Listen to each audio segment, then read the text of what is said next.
Hello everybody, thanks for coming to my second video. My first video started out with a simple question: is God real? And I wanted everyone to take the discussion from there and just see where we would end up. So the discussion kind of started to go into trying to explain God through science. So that is what we're going to talk about today. So let's start with the question: should an understanding of science be necessary to find the answer to how the universe began? For many people, the first step is to look to physics or chemistry for clues. The problem with that is that that's all they give us: clues. From what I've seen, following science as a means to find truth can lead you in the right direction. However, the destination of truth may never be found by science. So far, there are plenty of theories that provide us with insight into a lot of things, but we are still severely limited. But who knows what we may be able to do with science in 1,000 years? Science is always changing.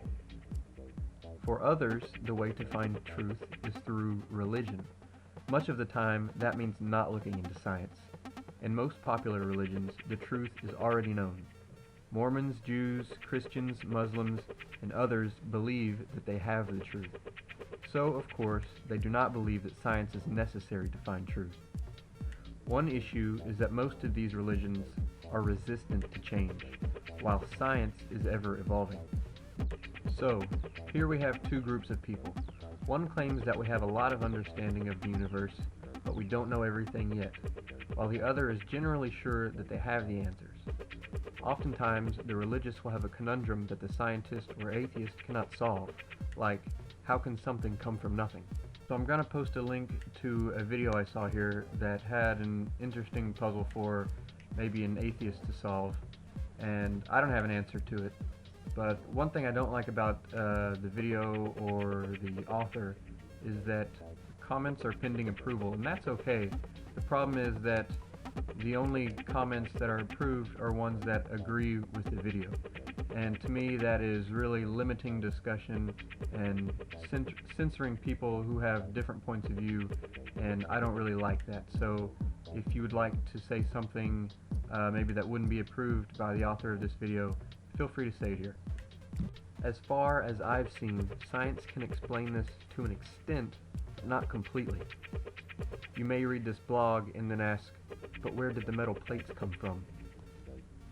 Does this mean that science can't be the way, or just that it hasn't developed enough? We are always discovering new things through science, but finding out for certain how the universe began seems like a stretch, at least today. There is one group of people that has combined the two. They call themselves Scientologists. From what I have learned so far, it seems that they claim to know very much, but they are also very open to discussing things and learning more. Now, I'm not endorsing Scientology, I'm not encouraging anyone to follow it. I don't follow it myself, but I'm just throwing it out there for discussion. I will post a couple links to channels that helps me learn a couple things about Scientology. So what do you think about how science and religion argue with one another? Is either of them more likely to be right than the other? Can they be combined into one? Speak your mind. I am very open to any kind of discussion here.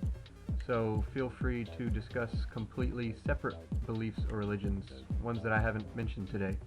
That will help me decide on what to talk about in my next video. You can suggest anything you'd like if you want to continue this discussion, or just bring up something totally random. That's perfectly fine. If you like these discussions, please click like. If you would like to have more, please subscribe. Thank you, and I hope to hear from all of you soon. See you next time.